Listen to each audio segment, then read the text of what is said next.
ਇੱਕ ਓੰਕਾਰ ਸਤਨਾਮ ਕਰਤਾ ਪੁਰਖ ਨਿਰਭਉ ਨਿਰਵੈਰ ਅਕਾਲ ਮੂਰਤ ਅਜੂਨੀ ਸੈਭੰ ਗੁਰ ਪ੍ਰਸਾਦ।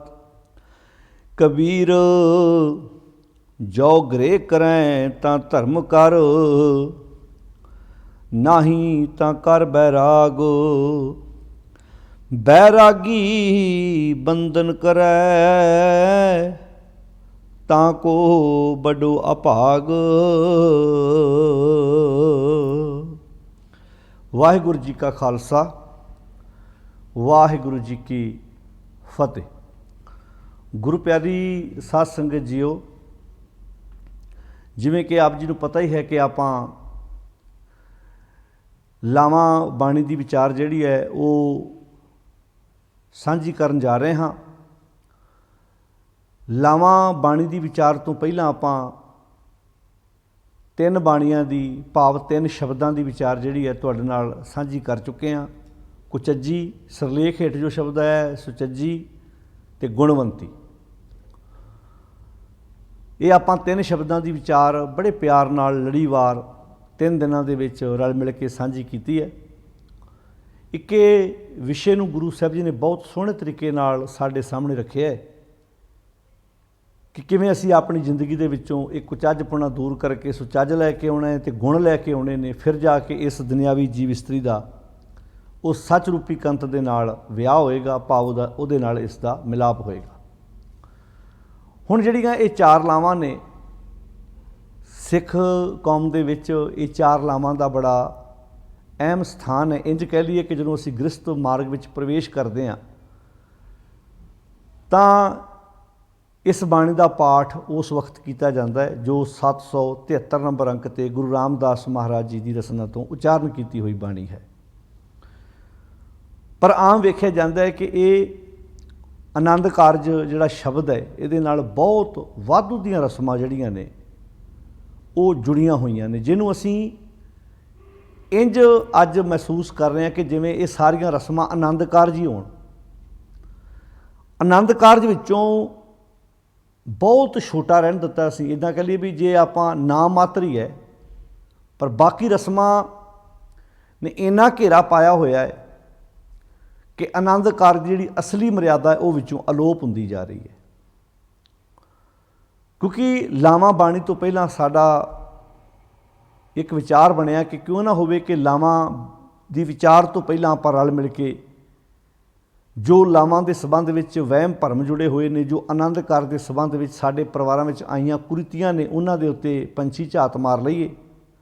ਦੂਜੀ ਗੱਲ, ਇਹ ਇੱਕ ਬੜਾ ਸਾਨੂੰ ਇੱਦਾਂ ਸਮਝ ਲਓ ਵੀ ਵੱਡਾ ਮੌਕਾ ਮਿਲਿਆ ਹੈ ਕਿ ਅਸੀਂ ਇਸ ਸਤਿਗੁਰ ਦੇ ਉਪਦੇਸ਼ ਨੂੰ ਆਪਣੀ ਜ਼ਿੰਦਗੀ ਵਿੱਚ ਕਿੱਦਾਂ ਵਸਾਉਣਾ ਹੈ। ਸਾਨੂੰ ਕਈ ਵਾਰੀ ਲੱਗ ਰਿਹਾ ਹੁੰਦਾ ਕਿ ਲਾਵਾਂ ਦਾ ਪਾਠ ਸਿਰਫ ਜਿਹੜਾ ਲੜਕਾ ਅਤੇ ਲੜਕੀ ਗੁਰੂ ਗ੍ਰੰਥ ਸਾਹਿਬ ਜੀ ਦੇ ਸਨਮੁਖ ਬੈਠੇ ਨੇ ਸਿਰਫ ਉਹਨਾਂ ਨਾਲ ਹੀ ਸੰਬੰਧ ਰੱਖਦਾ ਹੈ, ਕਿਉਂਕਿ ਅਸੀਂ ਬਹੁਤਿਆਂ ਨੇ ਇਹਨਾਂ ਬਾਣੀਆਂ ਨੂੰ ਆਪ ਸਮਝਣ ਅਤੇ ਵਿਚਾਰਨ ਦੀ ਕੋਸ਼ਿਸ਼ ਨਹੀਂ ਕੀਤੀ। ਪਹਿਲੀ ਗੱਲ ਤਾਂ ਇਸ ਗੱਲੋਂ ਅਸੀਂ ਸਭ ਤੋਂ ਵੱਡੇ ਭਾਗਾਂ ਵਾਲੇ ਹਾਂ ਕਿ ਦੁਨੀਆ ਅੰਦਰ ਜਿੰਨੇ ਵੀ ਮਤ ਨੇ, ਵੇਖੋ ਮੈਂ ਮਤ ਸ਼ਬਦ ਤਾਂ ਵਰਤ ਰਿਹਾ ਵਾਂ, ਧਰਮ ਦੁਨੀਆ 'ਤੇ ਇੱਕ ਹੀ ਹੈ। ਅਸੀਂ ਬੋਲ ਦਿੰਦੇ ਕਿ ਵੀ ਜਿੰਨੇ ਵੀ ਦੁਨੀਆ 'ਤੇ ਧਰਮ ਨੇ, ਜੇ ਪਰਮੇਸ਼ਰ ਇੱਕ ਹੈ ਤਾਂ ਫਿਰ ਧਰਮ ਵੀ ਇੱਕੋ ਹੈ। ਸਗਲ ਧਰਮ ਹੈ ਸ੍ਰੇਸ਼ਟ ਧਰਮ, ਹਰ ਕੋ ਨਾਮ ਜਪ ਨਿਰਮਲ ਕਰ। ਇਹ ਮਤ ਨੇ ਅਲੱਗ-ਅਲੱਗ ਅਤੇ ਅਲੱਗ-ਅਲੱਗ ਵਿਚਾਰ ਨੇ। ਦੁਨੀਆ ਦੇ ਜਿੰਨੇ ਵੀ ਮਤ ਨੇ, ਹਰ ਇੱਕ ਮਤ ਦੇ ਵਿਚਾਰ ਡਿਫਰੈਂਟ ਨੇ, ਅਲੱਗ ਨੇ। ਔਰਤ ਪ੍ਰਤੀ ਵਿਚਾਰ ਹਰ ਇੱਕ ਦੇ ਦੂਜੇ ਨਾਲ ਰਲਦੇ ਨੇ। ਜਦੋਂ ਅਸੀਂ ਗੁਰੂ ਨਾਨਕ ਸਾਹਿਬ ਮਹਾਰਾਜ ਜੀ ਦੀ ਫਿਲਾਸਫੀ ਪੜ੍ਹਦੇ ਹਾਂ, ਵਿਚਾਰ ਪੜ੍ਹਦੇ ਹਾਂ, ਤਾਂ ਮਾਣ ਹੁੰਦਾ ਹੈ ਜਿੰਨੇ ਬੁਲੰਦ ਆਵਾਜ਼ ਵਿੱਚ ਗੁਰੂ ਸਾਹਿਬ ਔਰਤ ਦੇ ਹੱਕ ਵਿੱਚ ਖਲੋਤੇ ਨੇ, ਕੋਈ ਨਿੱਤਰ ਕੇ ਸਾਹਮਣੇ ਨਹੀਂ ਆਇਆ।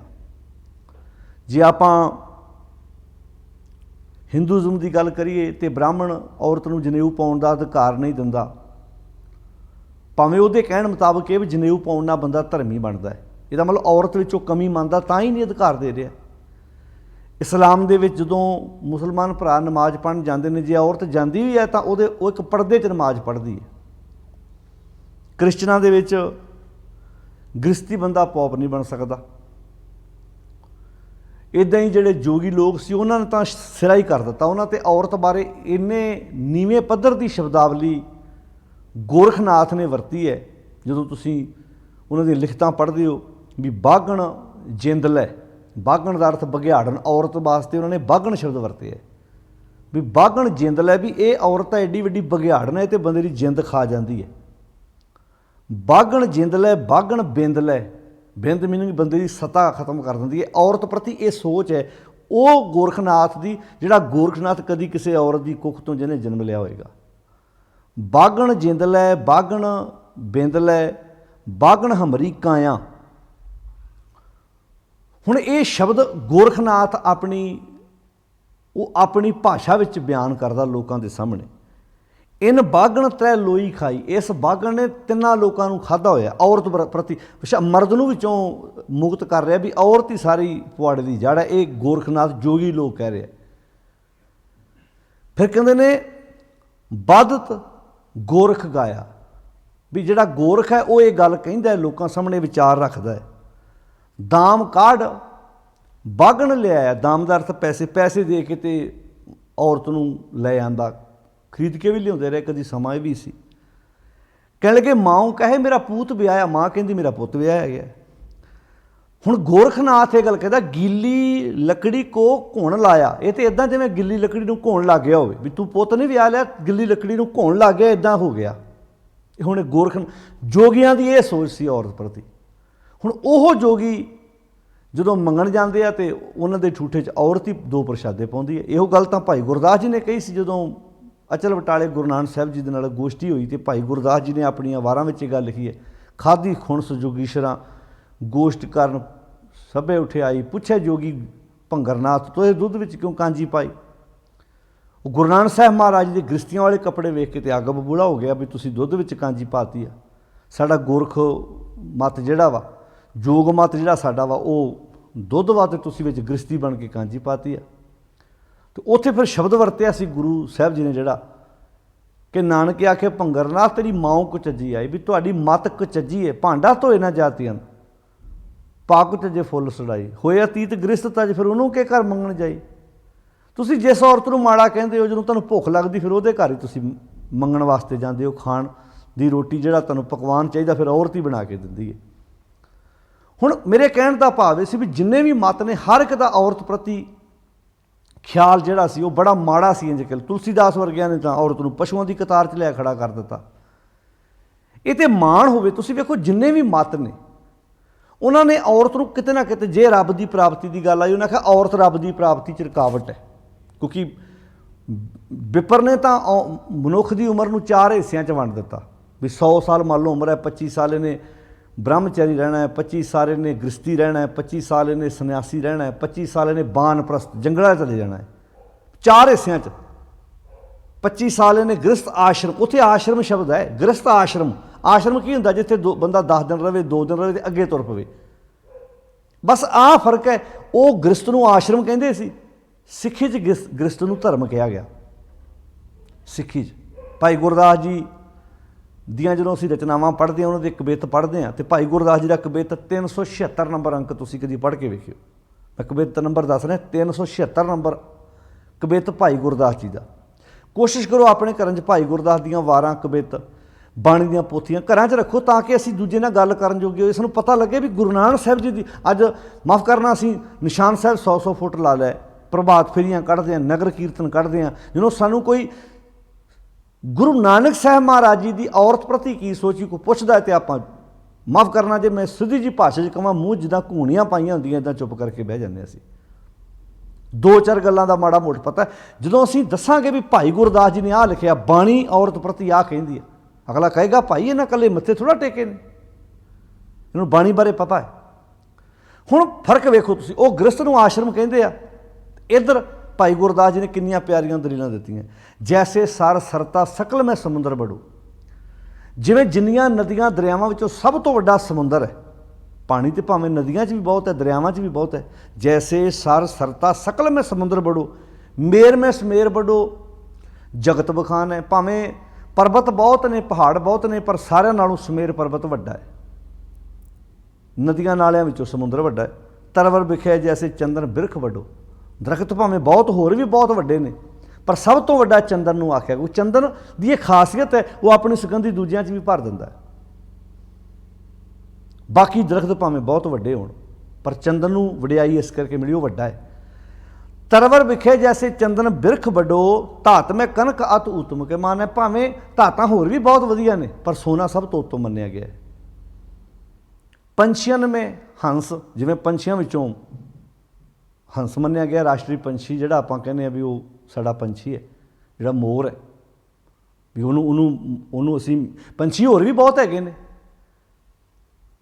ਪਰ ਰਾਸ਼ਟਰੀ ਪੰਛੀ ਜਿਹੜਾ ਵਾ ਉਹ ਮੋਰ ਮੰਨਿਆ ਗਿਆ, ਮੇਨ ਮੰਨਿਆ ਗਿਆ। ਵੀ ਇਹ ਮੇਨ ਨਾਲੇ ਸੋਹਣਾ ਵੀ ਸੋਹਣਾ ਲੱਗਦਾ ਹੈ। ਤੁਸੀਂ ਵੇਖੋ ਜੀ, ਤੁਸੀਂ ਜਦੋਂ ਕਿਤੇ ਪਹਿਲਾਂ ਪਾਉਂਦਾ ਕਿੰਨੀ ਉਹਦੀ ਡਿਜ਼ਾਈਨ, ਕਿੰਨੀ ਕਮਾਲ ਦੀ, ਉਹ 'ਚ ਕਿੰਨੇ ਕਮਾਲ ਦੇ ਕਲਰ ਹੁੰਦੇ ਨੇ, ਕਿੰਨੀ ਕਮਾਲ ਦੀ ਮੀਨਾਕਾਰੀ ਕੀਤੀ ਉਸ ਕਾਰੀਗਰ ਨੇ। ਪੰਛੀਆਂ ਮੈਂ ਹੰਸ, ਮਿਰਗ ਰਾਜਨ ਮੈਂ ਸਾਰਦੂਲ। ਭਾਵੇਂ ਹੋਰ ਵੀ ਬਹੁਤ ਨੇ ਜਾਨਵਰ ਜੰਗਲ ਦੇ ਵਿੱਚ, ਪਰ ਮੇਨ ਸਾਰਦੂਲ, ਮੇਨ ਜੰਗਲ ਦਾ ਰਾਜਾ ਸ਼ੇਰ ਮੰਨਿਆ ਗਿਆ।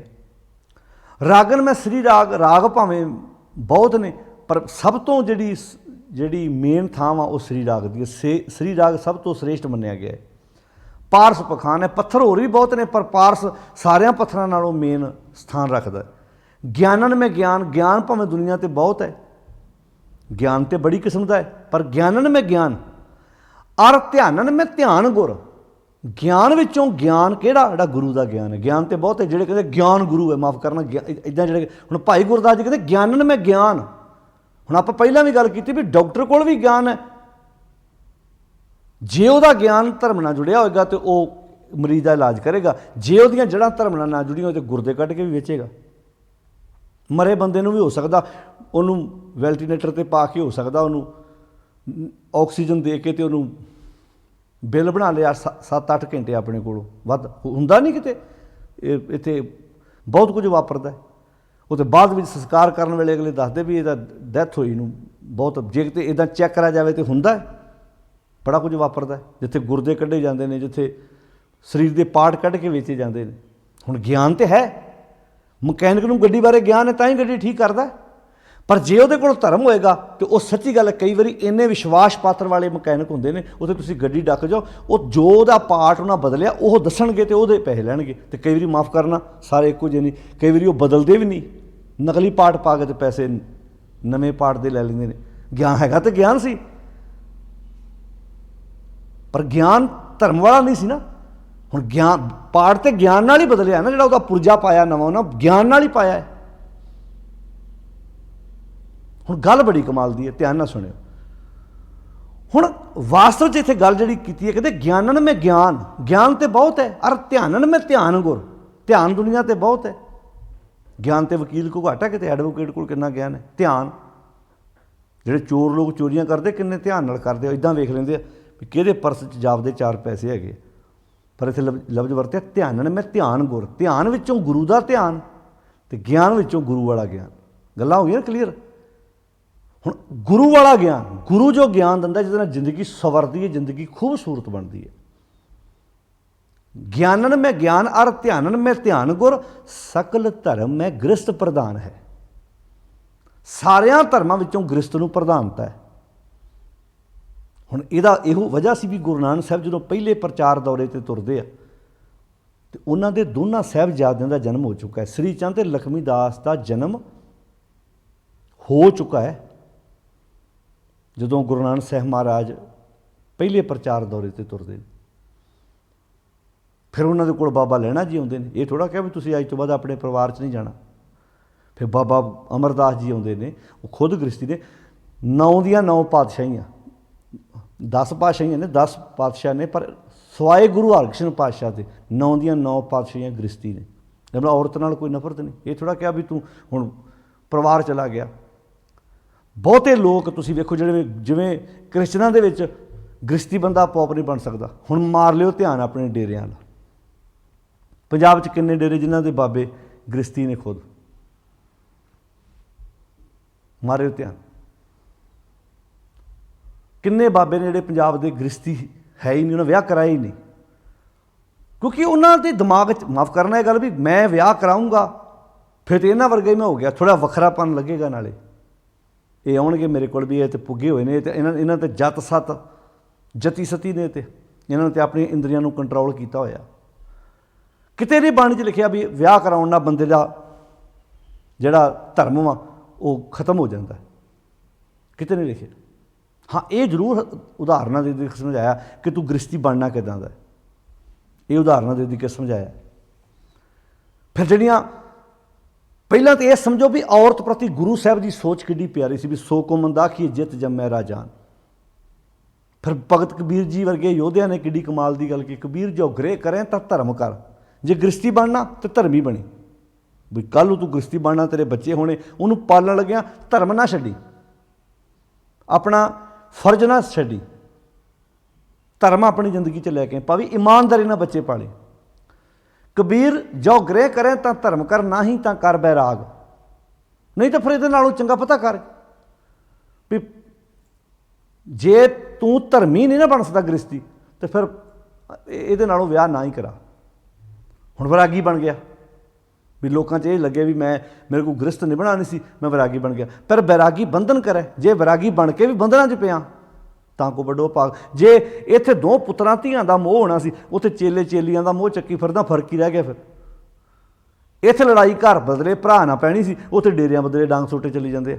ਉਹਦੇ ਚੇਲੇ ਵੱਧ, ਮੇਰੇ ਮਾਫ਼ ਕਰਨਾ, ਬਹੁਤੇ ਸਾਧ ਤੇ ਕਲਪੇ ਇਸੇ ਗੱਲੋਂ ਵੀ ਉਹਦੇ ਚੇਲੇ ਵੱਧ ਮੇਰੇ ਚੇਲੇ ਘੱਟ, ਉਹਦੇ ਡੇਰੇ ਦੀ ਰੌਣਕ ਵੱਧ ਮੇਰੇ ਡੇਰੇ ਦੀ ਰੌਣਕ ਘੱਟ। ਗ੍ਰਸਤੀ ਦੀ ਲੜਾਈ ਤਾਂ ਇੱਕ ਦੋ ਬੱਚਿਆਂ ਤੱਕ ਹੋਏਗੀ, ਤਿਆਗੀ ਖਵਾਉਣ ਵਾਲੀ ਦੀ ਲੜਾਈ ਤੇ ਹੁੰਦੀ ਬੜੀ ਵੱਡੀ ਹੈ, ਬਹੁਤ ਵੱਡੀ। ਉੱਥੇ ਸ਼ਬਦ ਵਰਤਿਆ ਬਨਤਾ ਛੋੜ ਬਦ ਨਦਰ ਪਰ ਨਾਰੀ। ਬਨਤਾ ਛੋੜ ਇਸਤਰੀ ਛੱਡ ਦਿੱਤੀ ਆਪਣੀ, ਵਿਆਹ ਨਹੀਂ ਕਰਾਇਆ, ਪਰ ਬਦ ਮਾੜੀ, ਨਦਰ ਪਰ ਨਾਰੀ, ਦੂਜਿਆਂ ਦੀਆਂ ਔਰਤਾਂ ਤੇ ਮਾੜੀ ਨਿਗਾਹ ਰੱਖੀ। ਵੇਸ ਨਾ ਪਾਈਏ ਮਹਾਂ ਦੁਖਿਆਰੀ। ਕਿੰਨੇ ਪੰਜਾਬ ਦੇ ਸਾਧ ਨੇ ਜਿਹੜੇ ਵਿਆਹ ਨਹੀਂ ਕਰਾਉਂਦੇ। ਇਹ ਤੇ ਉਹ ਗੱਲ ਆ ਵੀ ਡੱਡ ਪਾਣੀ 'ਚ ਰਹਿੰਦੀ ਹੈ, ਕਿਹੜੇ ਵੇਲੇ ਡੱਡ ਪਾਣੀ ਪੀਂਦੀ ਹੈ ਇਹ ਪਤਾ ਹੀ ਨਹੀਂ। ਨਾਲੇ ਸਿੱਧਾ ਕਹਤਾ ਬਿੰਦ ਰੱਖ ਜੋ ਤਰੀਏ ਪਾਈ, ਖੁਸਰੇ ਕਿਉਂ ਨਾ ਪਰਮਗਤ ਪਾਈ। ਜੇ ਬਿੰਦ ਰੱਖਣ ਨਾਲ ਰੱਬ ਮਿਲਦਾ ਹੁੰਦਾ, ਸਭ ਤੋਂ ਪਹਿਲਾਂ ਹਿਜੜੇ ਨੂੰ ਰੱਬ ਮਿਲ ਜਾਂਦਾ, ਉਹ ਤੇ ਸਭ ਤੋਂ ਵੱਡਾ ਬ੍ਰਹਮ ਗਿਆਨੀ ਹੁੰਦਾ। ਤਾਂ ਇੱਥੋਂ ਇੱਕ ਕਲੀਅਰ ਗੱਲ ਸਮਝ ਲੈਣਾ, ਗ੍ਰਸਤ ਨੂੰ ਪ੍ਰਧਾਨਤਾ ਦਿੱਤੀ ਹੈ ਸਿੱਖੀ ਵਿੱਚ। ਇੱਥੇ ਇਹ ਸਮਝਾਇਆ ਵੀ ਪਰਿਵਾਰ 'ਚ ਰਹਿ ਕੇ ਪਰਿਵਾਰਕ ਜ਼ਿੰਮੇਵਾਰੀਆਂ ਨਿਭਾਉਂਦਿਆਂ ਤੂੰ ਸੱਚ ਦੇ ਨਾਲ ਸਾਂਝ ਪਾਉਣੀ, ਅੰਜਨ ਮਾਨ ਨਿਰੰਜਨ ਰਹੀਏ, ਪਰਿਵਾਰ ਛੱਡਣ ਦੀ ਲੋੜ ਤੈਨੂੰ ਨਹੀਂ ਹੈ। ਜੋਗ ਨਾ ਖਿੰਥਾ ਜੋਗ ਨਾ ਡੰਡਾ ਜੋਗ ਨਾ ਭਸਮ ਚੜਾਈ ਹੈ, ਜੋਗ ਨਾ ਮੁੰਦੀ ਮੂੰਡ ਮੰਡਾਇਆ ਜੋਗ ਨਾ ਸਿੰਘੀ ਵਾਈ ਹੈ, ਅੰਜਨ ਮਾਹੇ ਨਿਰੰਜਨ ਰਹੀਏ ਜੋਗ ਜੁਗਤ ਇਮ ਪਾਈਏ। ਇੱਦਾਂ ਸਮਝਾਤਾ। ਜੋਗ ਨਾ ਭਗਵੀਂ ਕੱਪੜੀ, ਜੋਗ ਦਾ ਅਰਥ ਹੈ ਮਿਲਾਪ। ਭਗਵੇਂ ਰੰਗ ਦੇ ਕੱਪੜੇ ਪਾਇਆ ਥੋੜ੍ਹਾ ਮਿਲਾਪ ਹੋਣਾ। ਜੋਗ ਨਾ ਭਗਵੀਂ ਕੱਪੜੀ ਜੋਗ ਨਾ ਮੈਲੇ ਵੇਸ, ਮੈਲੇ ਕਚੜੇ ਕੱਪੜੇ ਪਾਇਆ ਵੀ ਰੱਬ ਦਾ ਮਿਲਾਪ ਨਹੀਂ ਹੋਣਾ। ਨਾਨਕ ਘਰ ਬੈਠਿਆਂ ਜੋਗ ਪਾਈਏ, ਘਰ ਬੈਠਿਆਂ ਆਪਣੀਆਂ ਪਰਿਵਾਰਕ ਜ਼ਿੰਮੇਵਾਰੀਆਂ ਨਿਭਾਉਂਦਿਆਂ ਸਤਿਗੁਰ ਕਹੇ ਉਪਦੇਸ਼, ਗੁਰੂ ਦੇ ਉਪਦੇਸ਼ ਨਾਲ ਆਪਣੀਆਂ ਪਰਿਵਾਰਕ ਜ਼ਿੰਮੇਵਾਰੀਆਂ ਨਿਭਾਉਂਦਿਆਂ ਹੀ ਤੂੰ ਸੱਚ ਨਾਲ ਸਾਂਝ ਪਾ ਸਕਦਾ। ਤਾਂ ਆਖਿਆ ਸੀ ਗੁਰਸਿੱਖ ਜੋਗੀ ਜਾਗਦੇ, ਭਾਈ ਗੁਰਦਾਸ ਜੀ ਨੇ ਆਖਿਆ ਸੀ ਗੁਰਸਿੱਖ ਵਰਗਾ ਜੋਗੀ ਕਿਹੜਾ। ਮਾਇਆ ਅੰਦਰ ਕਰਨ ਉਦਾਸੀ ਕੰਨੀ ਮੁੰਦਰਾ ਮੰਤਰ ਗੁਰ। ਫਰਕ ਇੰਨਾ ਵੀ ਤੁਸੀਂ ਕੰਨ 'ਚ ਕੱਚ ਦੀਆਂ ਮੁੰਦਰਾਂ ਪਾਈਆਂ, ਤੇ ਗੁਰੂ ਦਾ ਸਿੱਖ ਗੁਰੂ ਦੇ ਸ਼ਬਦ ਦੀਆਂ ਮੁੰਦਰਾਂ ਪਾਉਂਦਾ ਜਿਹੜੀਆਂ ਬਾਹਰੋਂ ਦਿਖਦੀਆਂ ਨੇ। ਬਸ ਆਹ ਫਰਕ ਹੈ। ਨਾਨਕ ਸਤਿਗੁਰ ਭੇਟਿਆ ਪੂਰੀ ਹੋਵੇ ਜੁਗਤ। ਹੇ ਨਾਨਕ ਸਤਿਗੁਰ ਭੇਟਿਆ ਪੂਰੀ ਹੋਵੇ ਜੁਗਤ। ਸਤਿਗੁਰ ਮਿਲ ਜਾਵੇ ਤੇ ਜ਼ਿੰਦਗੀ ਦੀ ਜੂਣ ਦੀ ਜੁਗਤ ਪੂਰੀ ਹੋ ਜਾਂਦੀ ਹੈ। ਜ਼ਿੰਦਗੀ ਜੂਣ ਦਾ ਤਰੀਕਾ ਆ ਜਾਂਦਾ। ਹੱਸਣਦਿਆਂ, ਬਾਣੀ ਹੱਸਣ ਤੋਂ ਮਨਾ ਨਹੀਂ ਕਰਦੀ, ਹੱਸਣਦਿਆਂ ਖਿਲੰਦਿਆਂ ਖੇਡਦਿਆਂ ਪੈਲੰਦਿਆਂ ਖਵੰਦਿਆਂ ਵਿੱਚ ਹੋਵੇ ਮੁਕਤ। ਪਰਿਵਾਰ ਵਿੱਚ ਰਹਿੰਦਿਆਂ ਮੁਕਤੀ ਮਿਲ ਜੂ। ਇਹਦਾ ਮਤਲਬ ਕਿਸੇ ਕੋਲ ਜਾ ਕੇ ਕਿਸੇ ਭੇਖੀ ਬਾਬੇ ਕੋਲੋਂ ਮੁਕਤੀ ਮੰਗਣ ਦੀ ਲੋੜ ਹੈਗੀ। ਇਸ ਤੋਂ ਵੱਡਾ ਕੋਈ ਉਪਦੇਸ਼ ਹੈ? ਨਾਨਕ ਸਤਿਗੁਰ ਭੇਟਿਆ ਪੂਰੀ ਹੋਵੇ ਜੁਗਤ। ਹੱਸਣਦਿਆਂ ਖਿਲੰਦਿਆਂ ਪੈਨੰਦਿਆਂ ਖਵੰਦਿਆਂ ਵਿੱਚ ਹੋਵੇ ਮੁਕਤ। ਕਲੀਅਰ ਜਿਹੀਆਂ ਗੱਲਾਂ ਦੱਸਦੀਆਂ। ਪਰਿਵਾਰ 'ਚ ਰਹਿੰਦਿਆਂ, ਪਰ ਪਰਿਵਾਰ 'ਚ ਰਹਿੰਦਿਆਂ ਇਸ ਗੱਲ ਦਾ ਧਿਆਨ ਰੱਖੀ, ਘਰ ਕੀ ਨਾਰ ਤੇ ਆਗੇ ਆਂਦਾ ਪਰ ਨਾਰੀ ਸਿਉ ਘਾਲੇ ਧੰਦਾ। ਆਪਣਾ ਪਰਿਵਾਰ ਛੱਡ ਕੇ ਭਾਵੇਂ ਮਰਦ ਹੈ ਤੇ ਭਾਵੇਂ ਔਰਤ ਹੈ, ਪਰ ਨਾਰੀ ਸਿਉ ਘਾਲੇ ਧੰਦਾ। ਜੈਸੇ ਸਿੰਬਲ ਦੇਖ ਸੂਆ ਬਿਕਸਾਨਾ। ਇਹ ਤਾਂ ਇੱਦਾਂ ਜਿਵੇਂ ਸਿਮਲ ਰੁੱਖ ਵੇਖ ਕੇ ਤੇ ਤੋਤੇ ਨੂੰ ਬੜੀ ਖੁਸ਼ੀ ਹੁੰਦੀ ਹੈ, ਪਰ ਅੰਤ ਕੀ ਬਾਰ ਮੂੰਹ ਵੱਲ ਪਟਾਨਾ, ਉਹਨੂੰ ਮਿਲਦਾ ਉੱਥੋਂ ਕੱਖ ਨਹੀਂ ਖੱਜਲ ਖੁਆਰੀ ਤੋਂ ਬਿਨਾਂ। ਪਾਪੀ ਕਾ ਘਰ ਅਗਨੇ ਮਾਹੇ। ਇਹ ਤਾਂ ਇੱਦਾਂ ਜਿਵੇਂ ਪਾਪੀ ਬੰਦੇ ਨੇ ਅੱਗ ਦੇ ਵਿੱਚ ਆਪਣਾ ਘਰ ਬਣਾ ਲਿਆ। ਜਲਤ ਰਹਿ ਮਿਟਵੇ ਕਬ ਨਾਹੇ। 24 ਘੰਟੇ ਉਸ ਸੇਕ ਦੇ ਨਾਲ ਦੁਖੀ ਹੁੰਦਾ, ਫਿਰ ਦੁੱਖ ਪਾਉਂਦਾ ਹੈ, ਕਲਪਦਾ ਹੈ। ਤੋ ਸਾਧ ਸੰਗਤ ਜੀ, ਗੁਰੂ ਸਾਹਿਬ ਜੀ ਨੇ ਸਾਨੂੰ ਗ੍ਰਸਤ ਮਾਰਗ ਦੀ ਬਹੁਤ ਪਿਆਰੀ ਰੂਪ ਰੇਖਾ ਖਿੱਚ ਕੇ ਦਿੱਤੀ। ਇੱਦਾਂ ਬਣਨਾ ਤੂੰ। ਹੁਣ ਸਿੱਖ ਰਹਿਤ ਮਰਿਆਦਾ ਨੂੰ ਧਿਆਨ ਨਾਲ ਪੜ੍ਹ ਕੇ ਵੇਖੋ। ਲਾਵਾਂ ਤੋਂ ਪਹਿਲਾਂ ਆਪਾਂ ਤਾਂ ਇਹ ਮੁੱਢਲੀਆਂ ਗੱਲਾਂ ਸਮਝਣੀਆਂ ਬਹੁਤ ਜ਼ਰੂਰੀ ਸਮਝਦੀਆਂ ਵੀ ਇਹ ਗੱਲਾਂ ਤਾਂ ਸਾਨੂੰ ਪਤਾ ਹੋਣਾ ਚਾਹੀਦਾ। ਸਾਨੂੰ ਤਾਂ ਲੱਗਦਾ ਵੀ ਇਹ 4 ਲਾਵਾਂ ਕੰਮ, ਆਪਾਂ ਨੂੰ ਲੱਗਦਾ ਕੰਮ ਤੇ ਸਾਰਾ ਅੱਧੇ ਘੰਟੇ ਦਾ, ਪਰ ਇਹਦੇ ਨਾਲ ਜੁੜ ਕਿੰਨਾ ਕੁਝ ਗਿਆ। ਲੜਕਾ ਲੜਕੀ ਸਾਹਮਣੇ ਬੈਠਦੇ ਨੇ, ਸਾਨੂੰ ਕਈ ਵਾਰੀ ਲੱਗਦਾ 150 ਬਰਾਤ ਗਈ ਹੈ, ਲਾਵਾਂ ਦਾ ਸੰਬੰਧ ਤੇ ਲੜਕੇ ਲੜਕੀ ਨਾਲ ਹੈ। ਆਪਾਂ ਜਦੋਂ ਲਾਵਾਂ ਦੀ ਵਿਆਖਿਆ ਕਰਾਂਗੇ ਨਾ ਫਿਰ ਸਮਝ ਆਏਗੀ ਆਪਾਂ ਨੂੰ ਵੀ ਕੱਲੀ ਕੱਲੀ ਲਾਂ ਦਾ ਸੰਬੰਧ, ਭਾਵੇਂ ਉੱਥੇ 70 ਸਾਲ ਦਾ ਸਾਡਾ ਕੋਈ ਬਾਪੂ, ਕੋਈ 90 ਸਾਲ ਦੀ, ਕੋਈ 80 ਸਾਲ ਦੀ ਮਾਤਾ ਬੈਠੀ ਹੈ, ਉਹਦੇ ਨਾਲ ਵੀ ਲਾਵਾਂ ਦਾ ਸੰਬੰਧ ਹੈ। ਅਸੀਂ ਸੋਚਦੇ ਹਾਂ ਲੜਕੇ ਤੇ ਲੜਕੀ ਵਾਸਤੇ, ਫੁੱਫੜ ਕਹਿੰਦਾ ਮੈਂ ਕੋਈ ਗੁਰਦੁਆਰੇ ਜਾਵਾਂ, ਮਾਸੜ ਕਹਿੰਦਾ ਮੈਂ ਕੋਈ ਜਾਵਾਂ, ਲੜਕੇ ਲੜਕੀ ਦਾ ਆਨੰਦ ਕਾਰਜ ਹੋਣਾ। ਕੱਲੇ ਕੱਲੇ ਪਰਿਵਾਰ ਦੇ ਜੀ ਦੇ ਨਾਲ ਸੰਬੰਧ ਹੈ ਲਾਵਾਂ ਦਾ। ਹੁਣ ਇੱਥੇ ਜਿਹੜੀ ਗੱਲ, ਜਦੋਂ ਤੁਸੀਂ ਸਿੱਖ ਰਹਿਤ ਮਰਿਆਦਾ ਨੂੰ ਪੜ੍ਹਦੇ ਹੋ ਧਿਆਨ ਨਾਲ, ਤੇ ਉੱਥੇ ਕਲੀਅਰ ਜੀ ਗੱਲ ਲਿਖੀ ਹੋਈ ਹੈ ਸਿੱਖ ਰਹਿਤ ਮਰਿਆਦਾ ਦੇ ਵਿੱਚ, ਆਨੰਦ ਕਾਰਜ ਜਿਹੜਾ ਵਾ ਉਹ ਕਿੱਦਾਂ ਕਰਨਾ। ਕਿਉਂਕਿ ਸਿੱਖ ਰਹਿਤ ਮਰਿਆਦਾ ਦੀ ਕਾਪੀ ਮੇਰੇ ਖਿਆਲ 'ਚ ਹਰ ਇੱਕ ਦੇ ਘਰ 'ਚ ਚਾਹੀਦੀ ਹੈ ਪੜ੍ਹਨੀ। ਸਿੱਖ ਰਹਿਤ ਮਰਿਆਦਾ 'ਤੇ 41 ਨੰਬਰ ਅੰਗ ਤੋਂ ਜਦੋਂ ਆਪਾਂ ਸ਼ੁਰੂ ਕਰਦੇ ਹਾਂ ਸਿੱਖ ਰਹਿਤ ਮਰਿਆਦਾ, ਉੱਥੇ ਆਨੰਦ ਸੰਸਕਾਰ ਸਿਰਲੇਖ ਹੇਠ ਉਹ ਪਾਠ ਪੜ੍ਹਨਾ ਬਹੁਤ ਜ਼ਰੂਰੀ ਹੈ। ਆ ਜਿਹੜੇ ਆ ਮਨਮਤਾਂ ਕਰਦੇ ਉੱਥੇ ਕਲੀਅਰ ਹੋ ਜੂ। ਉੱਥੇ ਲਿਖਿਆ ਸਿੱਖ ਸਿੱਖਣੀ ਦਾ ਵਿਆਹ ਬਿਨਾਂ ਜਾਤ ਗੋਤ ਵਿਚਾਰੇ ਹੋਣਾ ਚਾਹੀਦਾ। ਸਿੱਖ ਸਿੱਖਣੀ ਦਾ ਵਿਆਹ, ਉੱਥੇ ਸਿੱਖ ਸਿੱਖਣੀ ਸ਼ਬਦ ਵਰਤਿਆ। ਕੱਲ੍ਹ ਨੂੰ ਕੋਈ ਦੂਜੇ ਮਜ਼ਹਬ 'ਚ ਬੱਚਾ ਪੈਦਾ ਹੋਇਆ, ਕੋਈ ਗੋਰਾ ਕੱਲ੍ਹ ਨੂੰ ਸਿੱਖ ਬਣਦਾ, ਸਿੱਖੀ ਵਿਚਾਰ 'ਚ ਆਉਂਦਾ, ਉਹਦਾ ਆਨੰਦ ਕਾਰਜ ਹੋ ਸਕਦਾ। ਕੋਈ ਹਿੰਦੂ ਪਰਿਵਾਰ ਦਾ ਲੜਕਾ ਲੜਕੀ ਇਸ ਬੰਨੇ ਆਉਂਦਾ ਹੈ ਤੇ ਉਹਦਾ ਆਨੰਦ ਕਾਰਜ ਹੋ ਸਕਦਾ। ਇੱਥੇ ਸਿੱਖ ਸ਼ਬਦ ਵਰਤਿਆ ਜਿਹੜਾ ਸਿੱਖਿਆ ਲੈਣ ਵਾਲਾ ਹੈ। ਕਿਉਂਕਿ ਅਸੀਂ ਜਨਮ ਲੈਣ ਕਰਕੇ ਸਿੱਖ ਥੋੜ੍ਹਾ, ਅਸੀਂ ਸਿੱਖਿਆ ਲੈਣ ਕਰਕੇ ਸਿੱਖ। ਜਿਵੇਂ ਕੋਈ ਜਨਮ ਲੈਣ ਨਾਲ SSP ਨਹੀਂ ਬਣਦਾ, ਸਿੱਖਿਆ ਲੈਣ ਨਾਲ, ਟ੍ਰੇਨਿੰਗ ਲੈਣ ਨਾਲ SSP ਬਣਦਾ ਬਿਨਾਂ ਜਾਤ ਗੋਤ। ਵੈਸੇ ਤਾਂ ਜਾਤ ਗੋਤ ਨੂੰ ਸਿੱਖੀ 'ਚ ਕੋਈ ਥਾਂ ਨਹੀਂ, ਤੇ ਜਾਤ ਗੋਤ ਜਿਹੜੀ ਵੈਸੇ ਹੈ ਨਾ, ਇੱਕ ਬੇਨਤੀ ਹੋਰ ਸੁਣਿਓ ਧਿਆਨ ਨਾਲ। ਕਾਫੀ ਹੱਦ ਤੱਕ ਸਾਡੇ ਲੋਕ ਇਹਨਾਂ 'ਚ ਫਸੇ ਹੋਏ ਨੇ, ਪਰ ਆਉਣ ਵਾਲੇ ਸਮੇਂ 'ਚ ਐਜੂਕੇਸ਼ਨ ਨੇ ਇਹ ਚੀਜ਼ਾਂ ਹੌਲੀ ਹੌਲੀ ਮੁਕਾਤੀਆਂ। ਭਲਾ ਕਿੱਦਾਂ? ਹੁਣ ਆਈਲੈਟਸ ਦਾ ਚੱਕਰ ਹੈ, ਹੁਣ ਤਾਂ ਸਿਰਫ ਇਹਨਾਂ ਕਹਿੰਦੇ 6.5 ਬੈਂਡ ਲੜਕਾ ਲੜਕੀ ਕਿਸੇ ਜਾਤ ਗੋਤ ਦਾ। ਹੁਣ ਉੱਥੇ ਸਿਰਫ ਬਾਹਰ ਕਰਕੇ ਹੈ ਨਾ, ਉੱਦਾਂ ਤੇ ਕੋਈ ਉੱਦਾਂ 36 ਨੁਕਸ ਕੱਢਦੇ, ਫਿਰ ਤੋੜ ਕੇ ਵੇਖਦੇ ਲੜਕੇ ਲੜਕੀ ਨੂੰ। ਇੱਥੇ ਤਾਂ ਨੁਕਸ ਹੀ ਕੱਢੀ ਜਾਣਗੇ, ਤੇਰਾ ਰੰਗ ਕਾਲਾ ਤੇ ਤੇਰੇ ਨੈਣ ਨਕਸ਼ ਟੇਢੇ ਆ, ਤੇਰੀ ਇੱਕ ਅੱਖ ਵੱਡੀ ਇੱਕ ਅੱਖ ਛੋਟੀ ਆ। ਉੱਥੇ ਤਾਂ ਮਾਫ਼ ਕਰਨਾ, ਸਿੱਧੀ ਜਿਹੀ ਭਾਸ਼ਾ, ਜ਼ਮੀਨਾਂ ਪੁੱਛਦੇ ਆ ਕਿੰਨੇ ਏਕੜ ਆਉਂਦੀ ਆ, ਦੁਕਾਨਾਂ ਕਿੰਨੀਆਂ ਨੇ, ਕਾਰੋਬਾਰ ਕੀ ਆ।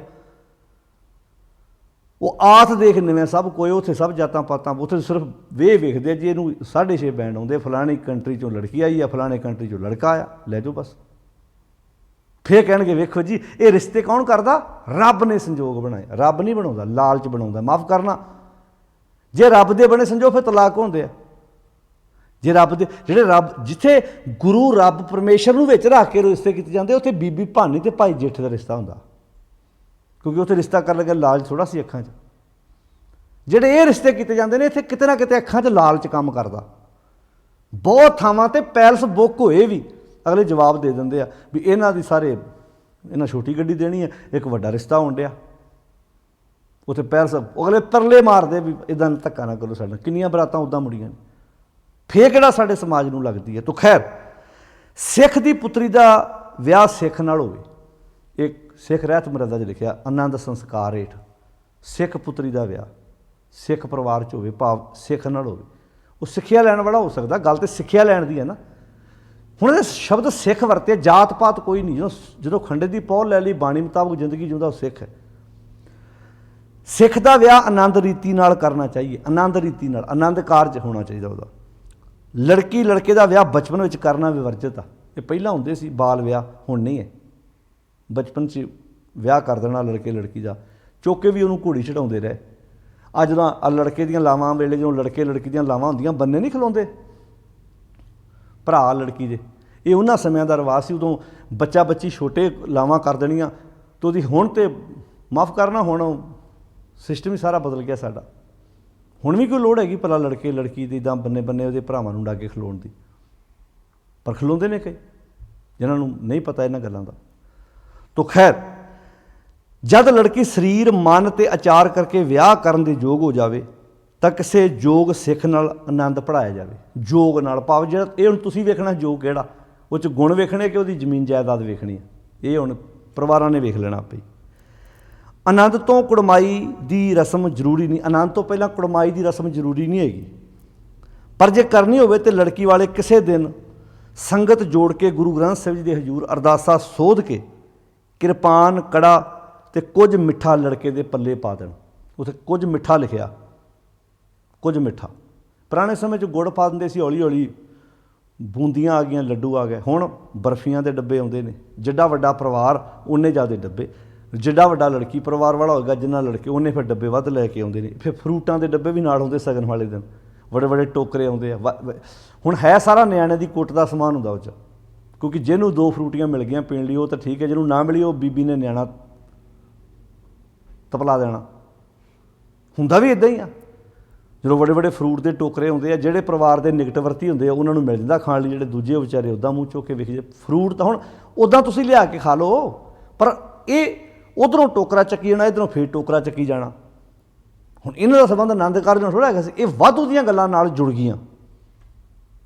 ਜਿਉਂ-ਜਿਉਂ ਸਾਡੇ ਕੋਲ ਚੀਜ਼ਾਂ ਆਈ ਜਾਂਦੀਆਂ, ਨਾਲ ਨਾਲ ਬੜਾ ਕੁਝ ਜੁੜੀ ਜਾਂਦਾ। ਫਿਰ ਤੇ ਆਨੰਦ ਕਾਰਜ ਦੇ ਨਾਲ ਫਿਰ ਰਿੰਗ ਸਰਾਮਣੀ ਵੀ ਆ, ਫਿਰ ਜੈਮਾਲਾ ਵੀ ਆਏ, ਅਤੇ ਹੁਣ ਗਾਂ ਆਨੰਦ ਕਾਰਜਾਂ ਵਿੱਚ ਛੋਟਾ ਜਿਹਾ ਰਹਿਣ ਤਾਂ ਬਾਕੀ ਗੱਲਾਂ ਜ਼ਿਆਦੀਆਂ ਆ ਗਈਆਂ।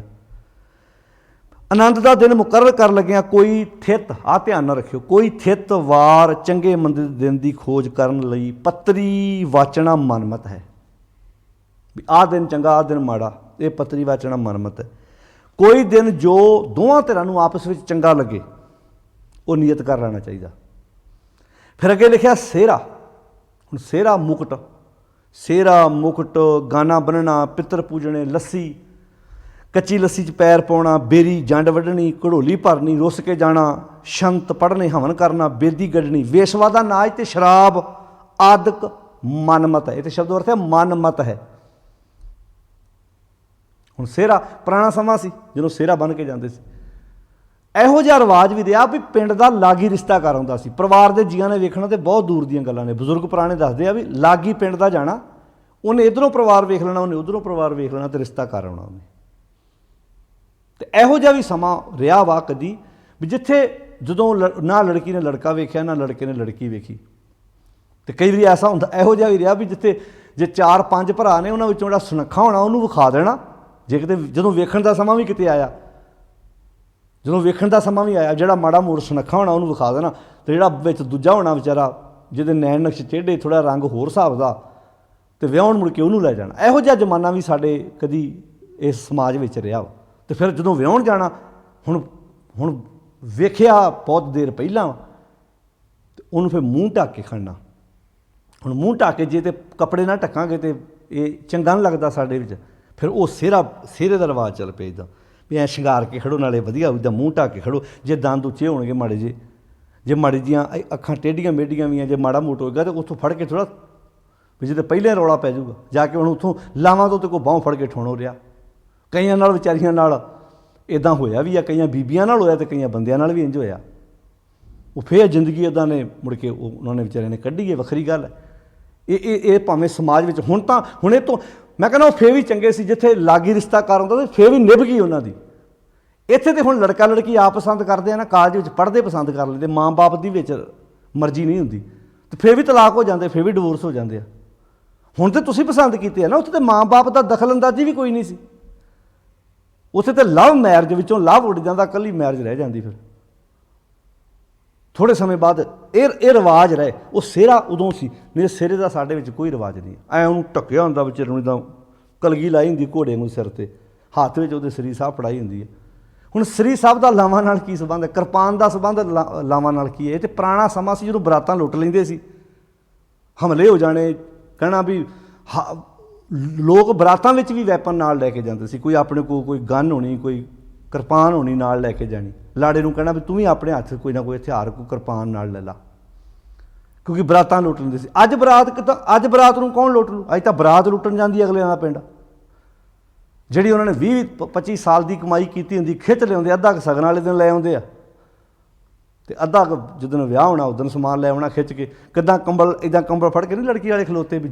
ਉਹ ਇੱਦਾਂ ਮਹਿਸੂਸ ਕਰਾਇਆ ਜਾਂਦਾ ਲੜਕੀ ਦੇ ਪਿਤਾ ਨੂੰ, ਲੜਕੀ ਦੀ ਮਾਂ ਨੂੰ, ਕਿ ਤੁਹਾਡੀ ਜ਼ਿੰਦਗੀ ਦੀ ਸਭ ਤੋਂ ਵੱਡੀ ਗਲਤੀ ਆ ਤੁਸੀਂ ਧੀ ਨੂੰ ਜਨਮ ਦਿੱਤਾ। ਅਤੇ ਆ ਵੇਖੋ, ਅਸੀਂ ਲੜਕੇ ਵਾਲੇ ਅਸੀਂ ਆ ਰਹੇ ਤੁਹਾਡੇ ਘਰ ਨੱਚਦੇ ਅਤੇ ਟੱਪਦੇ। ਅੱਛਾ, ਗੱਡੀ ਉਹਨਾਂ ਦੇ ਨਹੀਂ, ਤਾਂ ਨੱਚਣ ਇਹ ਡਏ ਆ। ਟੌਰ ਇਹਨਾਂ ਦਾ, ਉੱਚਾ ਘਰ ਇਹਨਾਂ ਦਾ। ਮਤਲਬ ਸਾਡੇ ਸਮਾਜ ਦੇ ਪੁੱਠੇ ਰਿਵਾਜ ਵੇਖੋ ਕਿੰਨੇ। ਇੱਕ ਤਾਂ ਧੀ ਜੰਮਣ ਵੇਲੇ ਉਹਨੂੰ ਤਾਨੇ ਦਿੱਤੇ, ਦੂਜੇ ਜਦੋਂ ਧੀ ਦਾ ਆਨੰਦ ਕਾਰਜ ਹੋਇਆ ਫੇਰ ਉਹ ਸਾਜੋ ਸਮਾਨ ਦੇ ਰਿਹਾ। ਹੁਣ ਜਦੋਂ ਪੜ੍ਹਾ ਲਿਖਾ ਦਿੱਤਾ, ਉਹਨੂੰ ਐਜੂਕੇਸ਼ਨ ਦਿੱਤੀ ਹੈ, ਇੰਨੀ ਵਿਦਿਆ ਦਿੱਤੀ, ਹੁਣ ਮਗਰੋਂ ਸਾਜੋ ਸਮਾਨ ਦੇਣ ਦੀ ਕੀ ਲੋੜ ਹੈ? ਪਰ ਇਹ ਰੀਤਾਂ ਰਿਵਾਜ਼ਾਂ ਚੱਲ ਪਈਆਂ। ਤੋ ਖੈਰ ਇਹ ਸਿਰੇ ਦਾ ਸਾਡੇ ਵਿੱਚ ਨਹੀਂ ਸੀ। ਪੁਰਾਣੇ ਸਮੇਂ 'ਚ ਹੁੰਦਾ ਸੀ ਮੂੰਹ ਢੱਕ ਢੁੱਕ ਕੇ ਲੈ ਜਾਣਾ ਜੀ, ਵੀ ਉੱਥੇ ਜਾ ਕੇ ਚੁੱਕਾਂਗੇ। ਹੁਣ ਜਦੋਂ ਐ ਸਾਹਮਣੇ ਬੈਠਾ ਹੋਇਆ ਮਹਾਰਾਜ ਦੀ ਸਰੂਪ ਗਾੜੀ, ਉਦੋਂ ਇੱਦਾਂ ਸਿਰਾ ਤਾਂ ਚੁੱਕਾਂਗੇ। ਅਤੇ ਜੇ ਤਾਂ ਮੂੰਹ ਠੀਕ ਹੋਇਆ ਫਿਰ ਤਾਂ ਲੜਕੀ ਵਾਲੇ ਖੁਸ਼ ਹੋਣਗੇ, ਨਹੀਂ ਤਾਂ ਵਿਚਾਰਿਆਂ ਨੂੰ ਚਾਹ ਪਾਣੀ ਪਿਉਣਾ ਥੋੜ੍ਹਾ ਜਿਹਾ ਔਖਾ ਲੱਗਣਾ। ਅਤੇ ਆੜਾ ਸਾਏ ਵੱਜਣਾ ਜਿਹਨੂੰ ਕਹਿਣਾ, ਵੀ ਸਾਏ ਵੱਜਾ ਹੋਣੇ ਕੋਈ 7-8 ਦਿਨ ਕੰਮ ਨਹੀਂ ਕਰਾਉਣਾ। ਵੀ ਇਹਦਾ ਮਤਲਬ ਕੀ ਹੁੰਦਾ ਸੀ? ਵੀ ਪੁਰਾਣੇ ਸਮੇਂ 'ਚ ਕੰਮ ਹੱਥੀਂ ਕਰਨਾ। ਇਹੋ ਜਿਹੇ ਸ਼ੈਂਪੂ, ਇਹੋ ਜਿਹੇ ਸਾਬਣ ਨਹੀਂ ਸੀ ਹੈਗੇ, ਪਾਊਡਰ ਕਰੀਮਾਂ ਨਹੀਂ ਸੀ ਹੈਗੀਆਂ। ਕਹਿਣਾ 7-8 ਦਿਨ ਕੰਮ ਛਡਾ ਲਓ, ਜਿਹੜੇ ਹੱਥ ਉੱਥ ਮਾੜੇ ਮੋੜ ਸਾਫ਼ ਕਰ ਲਓ, ਉਹਨੂੰ ਵਟਣਾ ਮਲੋ। ਵਟਣਾ ਮਲਦੇ ਸੀ, ਚੰਗੀ ਤਰ੍ਹਾਂ ਨਵਾਓ, ਚਮੜੀ ਦੀ ਥੋੜ੍ਹੀ ਸਕਿਨ ਸਾਫ਼ ਹੋ ਜਾਏ, ਉਹਨੂੰ ਫਿਰ ਨਵਾਉਣਾ ਚੰਗੀ ਤਰ੍ਹਾਂ, ਵੀ ਐਂ ਵਧੀਆ ਤਰੀਕੇ ਨਾਲ ਸਾਫ਼ ਸੁਥਰਾ, ਭਾਵੇਂ ਲੜਕੀ ਅਤੇ ਭਾਵੇਂ ਲੜਕਾ। ਅਤੇ ਹੁਣ ਐਡੇ ਐਡੇ ਵਧੀਆ ਸਾਬਣ ਸ਼ੈਂਪੂ ਸਾਡੇ ਘਰਾਂ 'ਚ। ਉਦੋਂ ਉਹਨੂੰ ਲੜਕੇ ਨੂੰ ਫੇਰ ਨਵਾਉਣ, ਉਦੋਂ ਸਾਰੀ ਬਰਾਤ ਨਹਾ ਕੇ ਬੈਠੀ, ਕਹਿੰਦੇ ਲੜਕਾ ਵਾਲਾ ਕਿਤੇ ਕੈਮਰੇ ਵਾਲਾ ਨਹੀਂ ਆਇਆ। ਹੁਣ ਕੈਮਰੇ ਵਾਲੇ ਨੇ ਬਾਲਟੀ ਪਾਣੀ ਦੀ ਲੈ ਕੇ ਆਉਣਾ ਨਾਲ ਕਿਤੇ, ਜਾਣੀ ਕਿ ਉਹਦੇ ਨਹਾਉਣ ਦੀ ਸਾਰੀ ਵੀਡੀਓ ਬਣਾਉਣੀ ਆ। ਅੱਛਾ, ਜਿਨ੍ਹਾਂ ਦੀ ਤਾਂ ਨਿਭਦੀ ਆ ਨਾ ਸੌਖੀ, ਉਹਨਾਂ ਨੂੰ ਤਾਂ ਵੀਡੀਓ ਚੰਗੀ ਬਹੁਤ ਲੱਗਦੀ ਆ, ਅਤੇ ਜਿਨ੍ਹਾਂ ਦੀ ਨਿਭਦੀ ਨਹੀਂ ਨਾ, ਉਹ ਤਾਂ ਨਹੀਂ ਫਿਰ ਵੇਖਦੇ ਵੀਡੀਓ, ਅਤੇ ਫਿਰ ਸਾਰੀ ਜ਼ਿੰਦਗੀ ਉੱਦਾਂ ਹੀ ਪਈ ਰਹਿੰਦੀ ਆ। ਉਦੋਂ ਇੱਦਾਂ ਬਣਾਉਂਦੇ ਆ ਪੋਚ ਇੱਦਾਂ ਵੀ। ਅੱਛਾ, ਇੱਕ ਤਮਾਸ਼ਾ ਹੋਰ ਵੇਖਣ ਵਾਲਾ, ਗ੍ਰੰਥੀ ਕਹੇ ਨਾ ਤੁਸੀਂ ਇੱਦਾਂ ਕਰੋ ਜੀ, ਇੱਦਾਂ ਕਰੋ ਜੀ, 36 ਨੁਕਸ ਕੱਢਦੇ ਆ ਲੜਕੇ ਲੜਕੀ ਪਰਿਵਾਰ ਵਾਲੇ, ਵੀ ਤੁਸੀਂ ਸਾਡੇ ਹੁੰਦੇ ਕੌਣ ਆ ਸਾਨੂੰ ਕਹਿਣ ਵਾਲੇ। ਅਤੇ ਕੈਮਰੇ ਵਾਲਾ ਧੁੱਪੇ ਖਿਲਾਰ ਛੱਡਦਾ ਦੋਵਾਂ ਜੀਆਂ ਨੂੰ, ਵਿੱਚੇ ਸੱਸ ਮਾਂ ਨੂੰ। ਜਿੱਥੋਂ ਜਦੋਂ ਪੋਜ ਬਣਾਉਂਦਾ ਨਾ ਅਮਰੂਦਾਂ ਦੇ ਬੂਟੇ ਥੱਲੇ, ਟਾਹਲੀ ਥੱਲੇ, ਉਹਨੇ ਪੋਜ ਜੋ ਬਣਾਉਣੇ ਹੁੰਦੇ ਆ, ਜੂਨ ਦਾ ਮਹੀਨਾ ਹੋਵੇ ਤਾਂ ਧੁੱਪੇ ਖਿਲਾਰ ਛੱਡਦਾ ਉਹਨਾਂ ਨੂੰ। ਉਹ ਫਿਰ ਪੋਜ ਉਹਨਾਂ ਨੂੰ ਹੀ ਚੰਗੇ ਲੱਗਦੇ ਆ ਜਿਨ੍ਹਾਂ ਦੀ ਬਣਦੀ ਆ। ਜਿਨ੍ਹਾਂ ਦੀ ਨਹੀਂ ਬਣਦੀ ਨਾ, ਉਹਨਾਂ 'ਤੇ ਫਿਰ ਵੀਡੀਓ ਵੇਖਣ ਨੂੰ ਵੀ ਜੀ ਨਹੀਂ ਕਰਦਾ। ਤੋ ਖੈਰ ਇਹ ਗੱਲਾਂ, ਇਹ ਲੋੜ ਸੀ ਉਹਨਾਂ ਸਮਿਆਂ ਦੀ। ਜਦੋਂ ਹੁਣ ਤਾਂ ਜਿੱਥੇ ਬਰਾਤ ਸਵੇਰੇ ਉੱਠ ਕੇ ਇਸ਼ਨਾਨ ਕੀਤਾ, ਉੱਥੇ ਲੜਕਾ ਵੀ ਸਵੇਰੇ ਟਾਈਮ ਨਾਲ ਉੱਠ ਕੇ ਇਸ਼ਨਾਨ ਕਰੇ, ਆਪਣਾ ਇਸ਼ਨਾਨ ਕਰੇ ਅਤੇ ਆਪਣਾ ਬਰਾਤ ਦੀ ਤਿਆਰੀ ਕਰੇ। ਜਿੰਨੇ ਉੱਥੇ ਲਿਖਿਆ ਲਫ਼ਜ਼ ਵੀ ਜਿੰਨੇ ਲੜਕੀ ਵਾਲਾ ਜਿੰਨੇ ਬਰਾਤੀ ਮੰਗਾਏ, ਉਹਨਾਂ ਲੜਕੇ ਪਰਿਵਾਰ ਵਾਲਾ ਬਰਾਤੀ ਲੈ ਕੇ ਜਾਵੇ। ਸਭ ਤੋਂ ਵੱਡਾ ਝੂਠ ਪਤਾ ਸੀ ਮਹਾਰਾਜ ਹਜ਼ੂਰੀ 'ਚ ਕੀ ਬੋਲਦੇ ਆ? ਜਦੋਂ ਸਾਈ ਚਿੱਠੀ ਆਉਂਦੀ ਆ ਨਾ, ਉੱਥੇ ਸਾਈ ਚਿੱਠੀ 'ਚ ਲਿਖਿਆ ਹੁੰਦਾ ਵੀ 11 ਬਰਾਤੀ ਜਿਹੜੇ ਤੁਹਾਡੇ ਅਤੇ ਸਾਡੀ ਇੱਜ਼ਤ ਦੇ ਭਾਈਵਾਲ ਹੋਣ, ਇੰਨੇ 10 ਵਜੇ ਲੈ ਕੇ ਪਹੁੰਚ ਜਿਓ।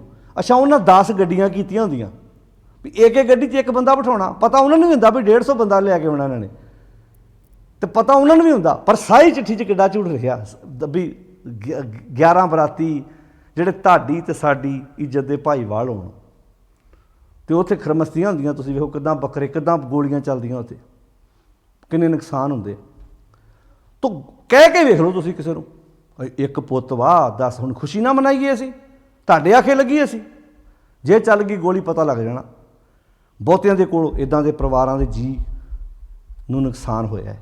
ਜਿਨ੍ਹਾਂ ਦੇ ਜੀ ਮਰੇ ਆ ਨਾ ਪੈਲਸਾਂ 'ਚ, ਉਹਨਾਂ ਨੂੰ ਪੁੱਛ ਕੇ ਵੇਖੋ, ਉਹਨਾਂ ਨੂੰ ਮੁੜ ਕੇ ਕਿਸੇ ਦਾ ਵਿਆਹ ਨਹੀਂ ਚੰਗਾ ਲੱਗਦਾ, ਰੂਹ ਨਹੀਂ ਕਰਦੀ ਉਹਦੇ ਕਿਤੇ ਜਾਣ ਨੂੰ।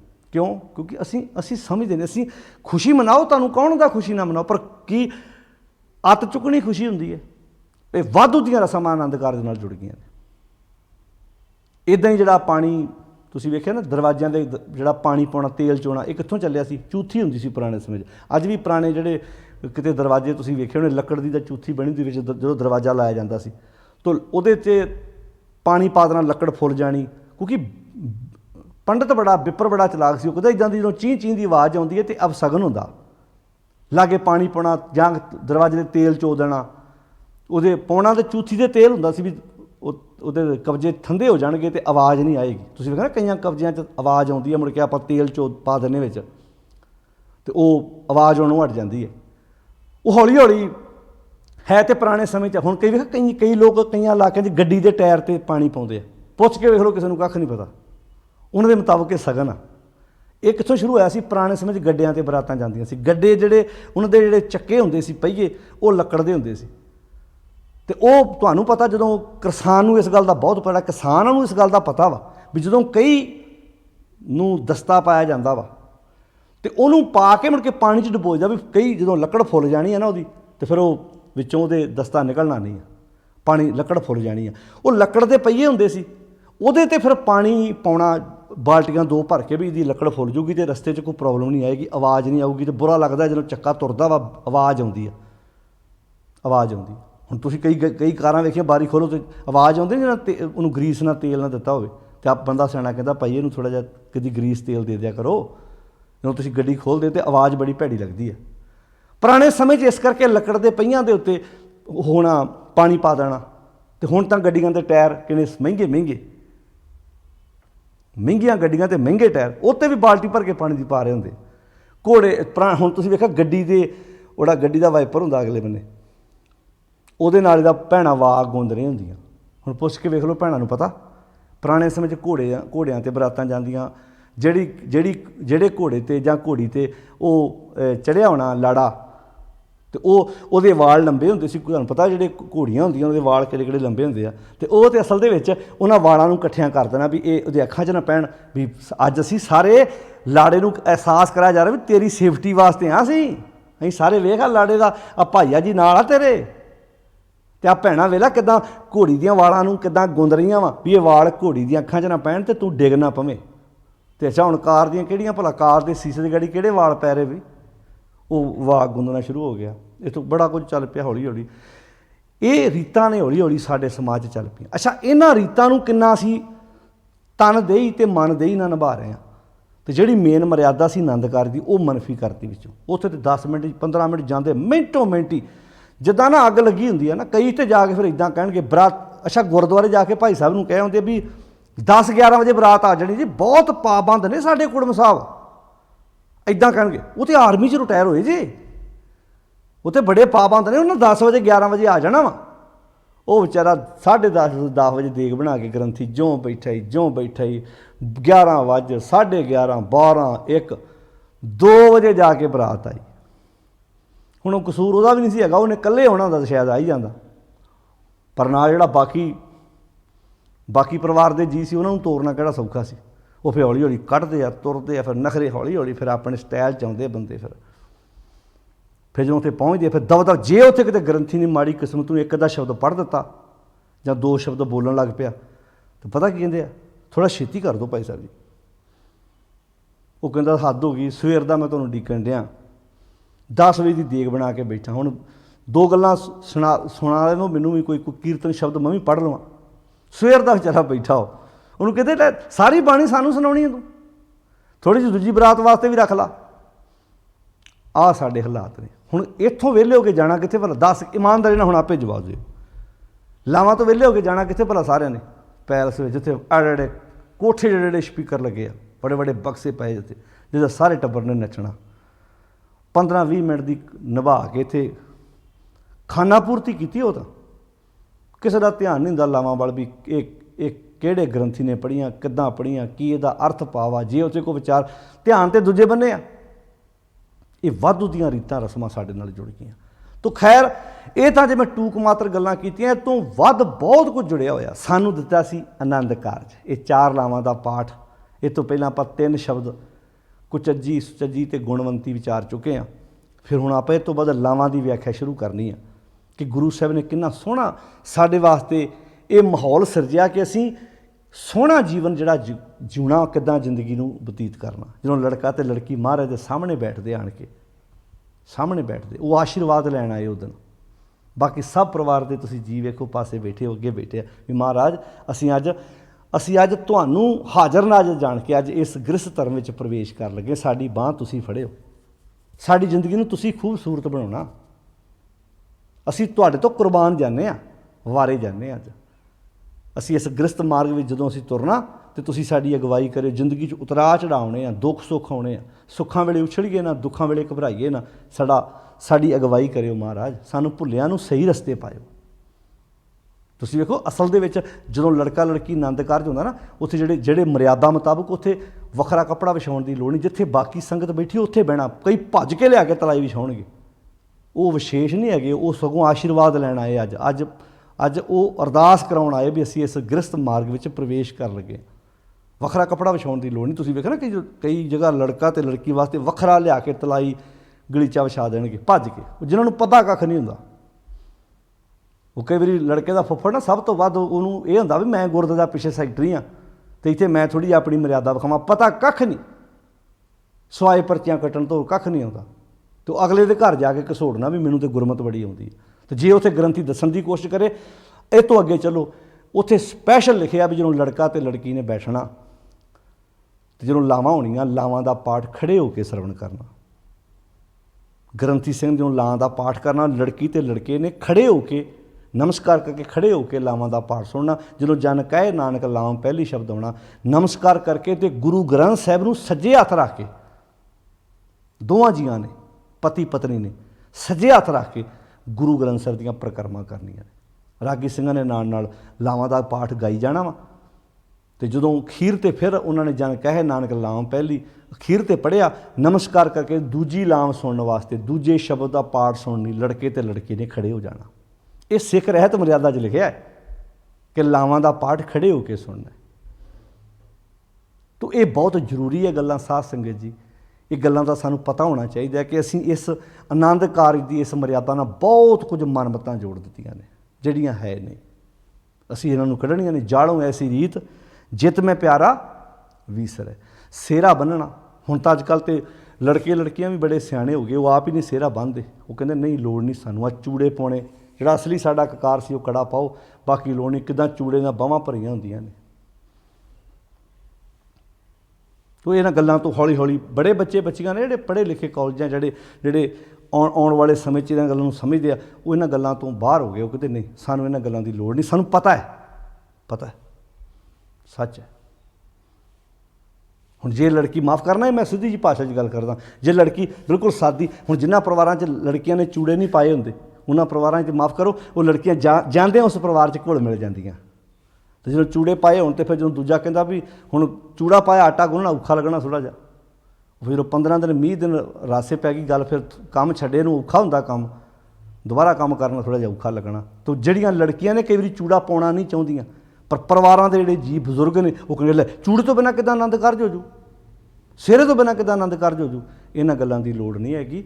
ਬਹੁਤ ਨੇ ਜਿਹੜੇ ਲੜਕੇ ਲੜਕੀਆਂ ਇਹਨਾਂ ਗੱਲਾਂ ਤੋਂ ਹੌਲੀ ਹੌਲੀ ਸੁਚੇਤ ਹੋ ਗਏ, ਤਾਂ ਉਹਨਾਂ ਨੇ ਆਪਣੇ ਆਪ ਨੂੰ ਇਸ ਬੰਨੇ ਤੋਰ ਲਿਆ। ਅਸੀਂ ਇਹਨਾਂ ਮਨਮਤਾਂ 'ਚੋਂ ਬਾਹਰ ਨਿਕਲ ਕੇ ਗੁਰਮਤ ਦੇ ਗਾੜੀ ਦਾ, ਤੇ ਇਹਨੂੰ ਆਪਾਂ ਇਹ ਵੀ ਨਹੀਂ ਕਹੇ ਜੇ ਕੋਈ ਪਾ ਵੀ ਲਵੇ, ਮੰਨ ਲਓ ਜੇ ਕੋਈ ਸਿਹਰਾ ਲਾ ਵੀ ਲਵੇ, ਤੇ ਇਹ ਹੁਣ ਉਹਦੀ ਆਪਣੀ ਮਰਜ਼ੀ ਆ। ਪਰ ਅਸੀਂ ਤਾਂ ਗੱਲ ਗੁਰਮਤ ਵਾਲੇ ਪੱਖ ਤੋਂ ਦੱਸ ਰਹੇ ਵੀ ਇਹ ਉਹਨਾਂ ਸਮਿਆਂ 'ਤੇ ਜ਼ਰੂਰਤ ਸੀ ਜਦੋਂ ਲੜਕਾ ਤੇ ਲੜਕੀ ਇੱਕ ਦੂਜੇ ਨੂੰ ਵੇਖਿਆ ਨਹੀਂ ਸੀ ਹੁੰਦਾ, ਤੇ ਲੜਕੇ ਦਾ ਮੂੰਹ ਢੱਕ ਕੇ ਲੈ ਕੇ ਜਾਣਾ, ਬਸ ਇੰਨਾ ਕਿਸੇ ਉਦੋਂ ਪੁਰਾਣਾ ਸਮਾਂ ਸੀ। ਤੇ ਹੁਣ ਜਿਹੜੇ ਬਹੁਤ ਲੜਕੇ ਲੜਕੀਆਂ ਇੱਕ ਦੂਜੇ ਨੂੰ ਜਾਣਦੇ ਆ, ਵੇਖ ਲੈਂਦੇ ਆ। ਹੁਣ ਤਾਂ ਰਿਵਾਜ ਇਹ ਤੋਂ ਅੱਗੇ ਚੱਲ ਪਿਆ। ਪਹਿਲਾਂ ਲਾਗੀ ਰਿਸ਼ਤਾ ਕਰਕੇ ਆਉਂਦਾ ਸੀ, ਫਿਰ ਲੜਕੇ ਲੜਕੀ ਵਾਲੇ ਪਰਿਵਾਰ ਵਾਲੇ ਲੜਕੀ ਲੜਕਾ ਵੇਖ ਆਉਂਦੇ ਸੀ, ਫਿਰ ਉਸ ਤੋਂ ਅੱਗੇ ਚਲਾ ਗਿਆ ਲੜਕੀ ਤੇ ਲੜਕੇ ਪਰਿਵਾਰ ਵਾਲੇ ਸਾਹਮਣੇ ਬਿਠਾ ਕੇ ਗੱਲਬਾਤ ਕਰਾਉਂਦੇ ਸੀ। ਹੁਣ ਇਹ ਤੋਂ ਵੀ ਅੱਗੇ ਐਡਵਾਂਸ ਆ। ਹੁਣ ਮਾਂ ਬਾਪ ਵੀ ਕਈ ਵਾਰੀ ਸ਼ਾਮਲ ਨਹੀਂ ਹੁੰਦੇ। ਲੜਕੀ ਲੜਕੇ ਨੂੰ ਪਸੰਦ ਕਰ ਲੈਂਦੀ ਹੈ ਤੇ ਲੜਕਾ ਲੜਕੇ ਨੂੰ ਪਸੰਦ ਕਰ ਲੈਂਦਾ। ਜੇ ਹੁਣ ਉੱਥੇ ਵੀ ਸਿਹਰਾ ਲਾ ਕੇ ਜਾਓ ਤੇ ਫਿਰ ਤੇ ਭਾਈ ਦੀਵੇ ਥੱਲੇ ਦੇ ਹਨੇਰੇ ਵਾਲੀ ਗੱਲ ਹੀ ਹੈ ਨਾ। ਹੁਣ ਤੇ ਇਹ ਤਾਂ ਉਦੋਂ ਜ਼ਰੂਰ ਸੀ। ਜਿਵੇਂ ਉਸ ਸਮੇਂ 'ਤੇ ਪਾਣੀ ਪਾਉਣਾ ਉਹਨਾਂ ਚੱਕਿਆਂ ਉੱਤੇ ਪਹੀਆਂ ਉੱਤੇ ਜ਼ਰੂਰ ਸੀ। ਹੁਣ ਤੁਸੀਂ ਰਬੜ ਦੇ ਟਾਇਰਾਂ ਉੱਤੇ ਪਾਣੀ ਪਾਈ ਜਾਓ, ਇਹ ਤਾਂ ਦੀਵੇ ਥੱਲੇ ਨਹੀਂ ਰਹੀ ਹੈ ਨਾ। ਫਿਰ ਉਦੋਂ ਵਾਗ ਗੁੰਦਣੀ, ਉਦੋਂ ਤੇ ਵੀ ਇਹਦੇ ਘੋੜੀ ਦੇ ਵਾਲ ਜਿਹਦੇ ਅੱਖਾਂ 'ਚ ਨਾ ਪੈ ਜਾਣ ਵੀ ਉਹ ਅਸਲ ਦੇ ਵਿੱਚ ਇਹ ਸੀ। ਬਾਕੀ ਵੀ ਘੋੜੀਆਂ ਤੇ ਬਾਕੀਆਂ ਵੀ ਹੈਗੀਆਂ ਸੀ, ਪਰ ਲਾੜੇ ਨੂੰ ਇਹ ਮਹਿਸੂਸ ਕਰਾਇਆ ਜਾਂਦਾ ਵੀ ਅੱਜ ਤੂੰ ਵਿਸ਼ੇਸ਼ ਆ, ਅੱਜ ਤੇ ਤੂੰ ਸਭ ਤੋਂ ਤੇਰੇ ਕਰਕੇ ਸਾਰਿਆਂ ਦਾ ਸਤਿਕਾਰ ਹੋਣਾ ਅੱਜ, ਇਸ ਕਰਕੇ ਤੇਰੀ ਕੱਲੀ ਕੱਲੀ ਚੀਜ਼ ਦਾ ਧਿਆਨ ਰੱਖਣਾ ਸੀ। ਤੇਰੀ ਪੱਗ ਕਿੱਦਾਂ ਦੀ ਆ, ਤੇਰਾ ਪਰਨਾ ਕਿੱਦਾਂ ਦਾ ਵਾ, ਸਾਰਿਆਂ ਵੇਖਣਾ ਵੀ ਤੇਰੇ ਕੱਪੜੇ ਅੱਜ ਕਿੱਦਾਂ ਦੇ ਆ, ਅੱਜ ਤੂੰ ਵਿਸ਼ੇਸ਼ ਆ ਸਾਡੇ ਲਈ। ਤੂੰ ਹੁਣ ਸਾਰਾ ਕੁਝ ਹੀ ਸਾਡੇ 'ਚ ਉਲਟ ਪੁਲਟ ਹੋ ਗਿਆ ਸੀ। ਇਹ ਰੀਤਾਂ ਬਹੁਤ ਲੈ ਆਉਂਦੀਆਂ। ਇਸ ਕਰਕੇ ਅਸਲੀ ਕੰਮ ਇਹ ਕਰੋ, ਜਦੋਂ ਲੜਕੇ ਲੜਕੀ ਦਾ ਆਨੰਦ ਕਾਰਜ ਹੋਵੇ, ਟਾਈਮ ਨਾਲ ਸਵੇਰੇ ਉੱਠ ਕੇ ਉਹ ਇਸ਼ਨਾਨ ਪਾਣੀ ਕਰਨ ਆਪਣਾ, ਅਤੇ ਜਿੰਨਾ ਹੋ ਸਕੇ ਥੋੜ੍ਹੇ ਬਰਾਤੀ ਖੜ੍ਹ ਕੇ ਆਪਣੇ ਪੁੱਤਰ ਧੀ ਆਨੰਦ ਕਾਰਜ ਕਰਕੇ ਕਰ ਲਿਆ। ਉਹ ਕਰ ਲਿਆ ਕਿ ਤੁਸੀਂ ਆਪਣਾ ਕੋਈ ਜੋ ਵੀ ਫੰਕਸ਼ਨ ਕਰਨਾ, ਜੋ ਵੀ ਸਮਾਗਮ, ਜੋ ਵੀ ਤੁਹਾਨੂੰ ਚੰਗਾ ਲੱਗਦਾ, ਕੋਸ਼ਿਸ਼ ਕਰੋ। ਬਾਣੀ ਨੱਚਣ ਟੱਪਣ ਤੋਂ ਮਨਾ ਨਹੀਂ ਕਰਦੀ, ਪਰ ਉਹਦਾ ਇੱਕ ਦਾਇਰਾ ਸੀ, ਜਿਹੜਾ ਦਾਇਰਾ ਸੀ ਉਹ ਦਾਇਰਾ ਲੰਘਾ ਦਿੱਤਾ ਸੀ। ਜਿੱਥੇ ਗੋਲੀਆਂ ਚੱਲਦੀਆਂ ਨੇ, ਬੱਕਰੇ ਬੁਲਾਏ ਜਾਂਦੇ ਨੇ, ਅਤੇ ਜਿਹੜੀਆਂ ਖੁਸ਼ੀਆਂ ਨੇ ਫਿਰ ਉਹ ਮਾਤਮ ਛਾ ਜਾਂਦਾ। ਬਾਅਦ ਵਿੱਚ ਘਟਨਾਵਾਂ ਵਾਪਰਦੀਆਂ ਬੜੀਆਂ ਥਾਵਾਂ 'ਤੇ, ਗੋਲੀਆਂ ਚੱਲ ਗਈਆਂ, ਕਤਲ ਹੋ ਗਏ ਵਿਆਹਾਂ ਦੇ ਵਿੱਚ ਹੀ। ਤੋ ਆਓ ਇਹਨਾਂ ਖੁਸ਼ੀਆਂ ਨੂੰ ਗੁਰਮਤ ਦੇ ਦਾਇਰੇ ਵਿੱਚ ਲਿਆ ਕੇ ਸੋਹਣਾ ਜੀਵਨ ਜਿਉਣ ਦਾ ਆਪਾਂ ਸਾਰੇ ਜਾਣੇ ਯਤਨ ਕਰੀਏ। ਬੜੇ ਆਨੰਦ ਕਾਰਜ ਹੁਣ ਤਾਂ ਵਿਦੇਸ਼ਾਂ 'ਚ ਵੀ ਸਾਡੇ ਕਈ ਭਰਾ ਆਣ ਕੇ ਜਦੋਂ ਇੱਥੇ ਵਿਆਹ ਕਰਦੇ, ਆਨੰਦ ਕਾਰਜ ਆਪਣੇ ਪੁੱਤਰਾਂ ਧੀਆਂ ਦੇ ਕਰਦੇ ਆ, ਤੋ ਗੁਰਦੁਆਰਿਆਂ 'ਚ ਕਰਦੇ ਆ ਬਹੁਤ ਸੋਹਣੇ ਤਰੀਕੇ ਨਾਲ। ਉਹਦੇ ਨਾਲ ਕਈਆਂ ਇਲਾਕਿਆਂ 'ਚ ਮਿਸਾਲ ਬਣਦੀ ਆ। ਜਦੋਂ ਅਸੀਂ ਤਰਨ ਤਾਰਨ ਦੇ ਲਾਗੇ ਇੱਕ ਪਿੰਡ ਹੈ, ਉੱਥੇ ਇੱਕ ਵੀਰ ਦੁਬਈ ਟਰੱਕ ਚਲਾਉਂਦਾ ਸੀ, ਅਤੇ ਉਹਦਾ ਮੈਨੂੰ ਫੋਨ ਆਇਆ, ਇਹ 2 ਸਾਲ ਪਹਿਲਾਂ ਦੀ ਗੱਲ ਹੈ, ਦਸੰਬਰ ਮਹੀਨੇ 'ਚ ਉਹਦਾ ਆਨੰਦ ਕਾਰਜ ਸੀ। ਕਹਿੰਦਾ ਵੀਰ ਜੀ ਮੈਂ ਸਵੇਰੇ ਬਰਾਤ ਜਦੋਂ ਲੈ ਕੇ ਜਾਣੀ ਹੈ, ਰਾਤ ਆਪਣੇ ਘਰ ਸਮਾਗਮ ਕਰਨਾ ਚਾਹੁੰਦਾ। ਤੁਹਾਨੂੰ ਪਤਾ ਰਾਤ ਲੋਕ ਡੀਜੇ ਲਾਉਂਦੇ, ਭੰਗੜੇ ਪਾਉਂਦੇ ਆ, ਬੜਾ ਕੁਝ ਕਰਦੇ ਆ। ਉਹਨੇ ਆਪਣੇ ਘਰ ਰਾਤ ਗੁਰਮਤਿ ਸਮਾਗਮ ਕੀਤਾ ਸੀ, ਅਤੇ ਸਾਰੇ ਇਲਾਕੇ ਨੂੰ ਖੁੱਲ੍ਹਾ ਸੱਦਾ ਦਿੱਤਾ ਸੀ। ਰਾਤ 7 ਤੋਂ 8:30 9 ਵਜੇ ਇੱਦਾਂ ਬੈਠ ਕੇ ਵਿਚਾਰਾਂ ਹੋਈਆਂ, ਤੇ 9:30 ਵਜੇ ਪ੍ਰਸ਼ਾਦਾ ਪਾਣੀ ਛਕ ਕੇ ਉਹ ਕਹਿੰਦਾ ਜੀ ਇੰਨਾ ਵਧੀਆ ਹੋਇਆ ਵੀ ਸਾਰੇ ਰਿਸ਼ਤੇਦਾਰ ਆਪੋ ਆਪਣੀ ਜਗ੍ਹਾ ਸੌਂ ਗਏ, ਸਵੇਰੇ ਉੱਠ ਕੇ ਅਸੀਂ ਆਨੰਦ ਕਾਰਜ ਕਰਕੇ ਤੇ ਆਪਣੇ ਘਰ ਲੈ ਆਏ। ਤੋ ਇਦਾਂ ਦੇ ਕੰਮ ਕੀਤੇ ਜਾ ਸਕਦੇ ਜੇ ਅਸੀਂ ਚੰਗਾ ਕੰਮ ਕਰੀਏ, ਉਹ ਪੈਸੇ ਨੂੰ ਬਚਾਈਏ ਤੇ ਉਸ ਪੈਸੇ ਨੂੰ ਆਪਣੇ ਬੱਚਿਆਂ ਦੇ ਕਿਸੇ ਕਾਰੋਬਾਰ ਤੇ ਲਾਈਏ। ਜ਼ਰੂਰ ਇਹਨਾਂ ਫालतू ਖਰਚਿਆਂ ਤੋਂ ਬਚਾ ਕੇ ਅਸੀਂ ਕੋਈ ਸਾਰਥਕ ਸਿੱਟੇ ਕੱਢਣ ਦੀ ਆਪਾਂ ਕੋਸ਼ਿਸ਼ ਕਰੀਏ ਜੀ। ਤੇ ਆਪਾਂ ਕੋਸ਼ਿਸ਼ ਕੀਤੀ ਹੈ ਕਿ ਜੋ ਇਸ ਆਨੰਦ ਕਾਰਜ ਦੇ ਸੰਬੰਧ ਵਿੱਚ ਜੋ ਸਾਡੇ ਪਰਿਵਾਰਾਂ 'ਚ ਮਨਮਤਾਂ ਆ ਰਹੀਆਂ ਉਹਨਾਂ ਨੂੰ ਆਪਾਂ ਆਪਣੇ ਪਰਿਵਾਰ 'ਚੋਂ ਬਾਹਰ ਕੱਢੀਏ। ਤੇ ਲਾਵਾਂ ਦਾ ਆਪਾਂ ਜਿਹੜਾ ਉਪਦੇਸ਼ ਆ ਇਹਨੂੰ ਆਪਾਂ ਕੱਲ੍ਹ ਤੋਂ ਸ਼ੁਰੂ ਕਰਾਂਗੇ ਵੀ ਕਿੱਦਾਂ ਗੁਰੂ ਸਾਹਿਬ ਨੇ ਇੱਕ ਇੱਕ ਲਾਂ ਵਿੱਚ ਇੱਕ ਇੱਕ ਸ਼ਬਦ ਵਿੱਚ ਕਿਹੜੀ ਕਿਹੜੀ ਵਿਚਾਰ ਸਾਨੂੰ ਬਖਸ਼ਿਸ਼ ਕੀਤੀ ਹੈ। ਤੇ ਫਿਰ ਖਿਆਲ ਰੱਖਣਾ ਦੂਜਿਆਂ ਮਤਾਂ ਵਿੱਚ ਔਰਤ ਦੇ ਨਾਲ ਕਿਤੇ ਨਾ ਕਿਤੇ ਨਫ਼ਰਤ ਕੀਤੀ ਜਾ ਰਹੀ ਸੀ। ਗੁਰੂ ਸਾਹਿਬ ਨੇ ਤੇ ਬੜਾ ਮਾਣ ਤੇ ਬੜਾ ਸਤਿਕਾਰ ਦਿੱਤਾ ਹੈ ਕਿ ਭਾਈ ਸੋ ਕੋ ਮੰਦਾ ਕੀ ਜਿੱਤ ਜੰਮੇ ਰਾਜਾਨ ਸਗੋਂ। ਇੱਥੋਂ ਤੱਕ ਕਹਿ ਦਿੱਤਾ ਕਿ ਇਸ ਜਗ ਮੈਂ ਪੁਰਖ ਏਕ ਹੈ ਹੋਰ ਸਗਲੀ ਨਾਰ ਸੁਬਾਈ। ਆਪਣੇ ਆਪ ਨੂੰ ਜੀਵ ਇਸਤਰੀ ਦੇ ਰੂਪ 'ਚ ਪੇਸ਼ ਕੀਤਾ ਕਿ ਉਹ ਇੱਕੋ ਕੰਤ ਹੈ ਜਿਹਦੇ ਨਾਲ ਅਸੀਂ ਸਾਂਝ ਪਾ ਕੇ ਆਪਣਾ ਜੀਵਨ ਜਿਉਣਾ ਹੈ। ਸਾਰਿਆਂ ਦਾ ਧੰਨਵਾਦ ਜੀ। ਕੋਸ਼ਿਸ਼ ਕਰਾਂਗੇ ਆਪਾਂ ਰਲ ਮਿਲ ਕੇ ਜਿਵੇਂ ਆਪਾਂ ਪਹਿਲਾਂ ਬਾਣੀਆਂ ਦੀਆਂ ਵਿਚਾਰਾਂ ਕੀਤੀਆਂ ਨੇ ਤੇ ਆਪਾਂ ਇੱਦਾਂ ਹੀ ਹੌਲੀ ਹੌਲੀ ਇਹ ਜਿਹੜੀਆਂ ਬਾਣੀ ਦੀਆਂ ਵਿਚਾਰਾਂ ਕਰਦੇ ਜਾਣਾ। 4 ਲਾਵਾਂ ਦਾ ਪਾਠ ਹੈ, ਇੱਕੋ ਸ਼ਬਦ ਹੀ ਹੈ, 4 ਬੰਦ ਨੇ, ਛੰਤ ਨੇ ਤੇ ਆਪਾਂ ਇੱਕ ਇੱਕ ਬੰਦ ਦੀ ਵਿਚਾਰ ਆਪਾਂ ਜਿਹੜੀ ਹੈ ਰੋਜ਼ ਕਰਾਂਗੇ। ਹਰ ਪਹਿਲੜੀ ਲਾਮ ਪ੍ਰਵਿਰਤੀ ਕਰਮ ਦ੍ਰਿੜਾਇਆ ਬਲਰਾਮ ਜੀਓ। ਕੱਲ੍ਹ ਤੋਂ ਆਪਾਂ ਸ਼ੁਰੂ ਕਰਾਂਗੇ। ਕੋਸ਼ਿਸ਼ ਕਰੋ, ਆਪ ਪੜ੍ਹੋ, ਸਮਝੋ, ਧਿਆਨ ਨਾਲ ਸੁਣਿਓ ਕੱਲੀ ਕੱਲੀ ਲਾਂ ਦਾ ਸਾਡੀ ਜ਼ਿੰਦਗੀ 'ਚ ਉਹਦਾ ਕੀ ਸਥਾਨ ਹੈ, ਕਿੱਦਾਂ ਸਾਡੀ ਜ਼ਿੰਦਗੀ ਦੀ ਉਹ ਵਿਆਖਿਆ ਕਰਦੀ ਹੈ ਬਾਣੀ। ਤੇ ਇਕੱਲਾ ਲੜਕੇ ਲੜਕੀ ਨਾਲ ਹੀ ਸੰਬੰਧ ਨਹੀਂ ਹੈ, ਹਰ ਇੱਕ ਪ੍ਰਾਣੀ ਮਾਤਰ ਨਾਲ ਇਹਨਾਂ ਸ਼ਬਦਾਂ ਦਾ ਸੰਬੰਧ ਹੈ। ਸਾਰਿਆਂ ਦਾ ਧੰਨਵਾਦ। ਇੰਨੇ ਕੁ ਬਚਨ ਪ੍ਰਵਾਨ ਕਰਿਓ ਜੀ। ਅਦਬ ਸਤਿਕਾਰ ਨਾਲ ਫਤਿਹ ਬੁਲਾਓ, ਬੜੇ ਪਿਆਰ ਨਾਲ ਆਖੋ ਜੀ ਵਾਹਿਗੁਰੂ ਜੀ ਕਾ ਖਾਲਸਾ ਵਾਹਿਗੁਰੂ ਜੀ ਕੀ ਫਤਿਹ।